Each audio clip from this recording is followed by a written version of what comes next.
کمې راغلي د امریکای سرمایه کارو 2 ورځې دورې باندې وفد راغلی پاکستان ته په دې دوران کې هغه نن په ډېرو معاهدو باندې دستخطونه کړي دي لاسلیک کړي دي او دا ډېره زیاته مهمه دوره ګرځولې شوې د پاکستان او د امریکای ترمنځ په دې کې د ټرمپ ته خاندان قریبي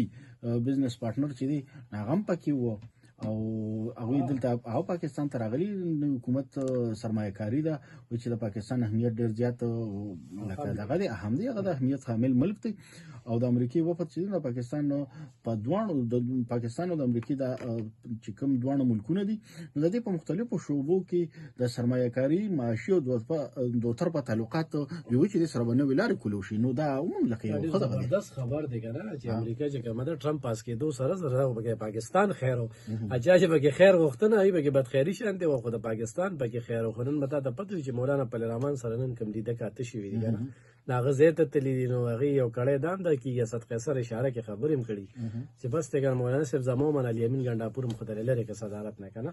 نو هغه به بیانونه ورکول لیک پدې کې تو تاریخواله راغلو او دا ځکه خیران کون خبره چې څه شغه ډیزلی او څه شو هغه يهودي جنټ د اسې د کارکونانو ته لیک داسې په ګوتکۍ کول دي کنه چې لکه مونږ په خپلو کې خوروان یو کنه دغه خلک د کرسۍ دپاره د مفاد دپاره سیاست دپاره خپل بیا سیاست کوي په کار هم داره چې کینی ټیبل ټاکس وکړي او په دې باندې مسلې حل شي کنه خو دلته کې خالد منصوره نن د مذاکراتي کمیټې کې چې کوم دی چې جوډیشل کمیشن دوی کوم دغه کوي کنه خو دغه کیږي نو ډېره ښه ده خو نه کیږي نو بس موږ د سره نه کینو نن هغه څلورم عملو او آیا صادق چې کوم دی نه په سوال جواب کړو چې تاسو راځئ خو نه راځئ نن امکاناتو خو تر دې وخته پورې چې کوم دی نو ملاقات نه دی شوی خو د ډرینګ روم هغه خبره راکړمه چې دیوال شاته شوی ده چې 1 پوینټ ایجنډا ده عمران خان د خاکوي نو کینو د سره ملټری کوډ نه کوي نو کینو د سره او غنه دا پکې نه وینو مونږ نه منو نو بیا یو ډیر سینیئر زرایي و چې یو ډیر سینیئر آرمي اهلکار سره چې کوم دنو ملاقات شوی دی او خبره ته شوی دی خو برستر ګوهر چې کوم دی هغه خپل خبره کولم نشي کنه هغه دی به ملوشي نو بیا عمران خان سه بو چې د ریختیا وي او کنه دروغ وي ناغه مخکې ملاقات هم پټ کړو راغه خو بیا ازاغه راويسه او د دوی ملاقات چې کوم دی نو دام شوی دی او دا 2-3 ورځې مخکې شوی دی کوم خبرې شوی دی نو خبره داسې ده چې ډیل طرف ته خبره زی الف خان که د ډیل طرف ته خبره زی او کنه په مذاکراتي عمل شروع کیږي بنديږي دغه په خپل ځای باندې ده خو دا کوم تضادات چې عوامو ته مخې ته کیږي لکه مثال په توګه باندې یو خړومبي خبره ده چې کوم تنقید کې دا کوم ټکونه کې په دې خبره باندې چې را د مولانا صاحب تبدوی په کوم الفاظو باندې به یادو یا مولانا صاحب بدوی په کوم الفاظو باندې یادو نو دا کوم ټکونه ده ته بنیته نه چې دا کوم ټکونه کې نه ما مسستا سره ته ګوره خلک گمراه کوي کنه نه زما دې خبره کې سره پروګرام نه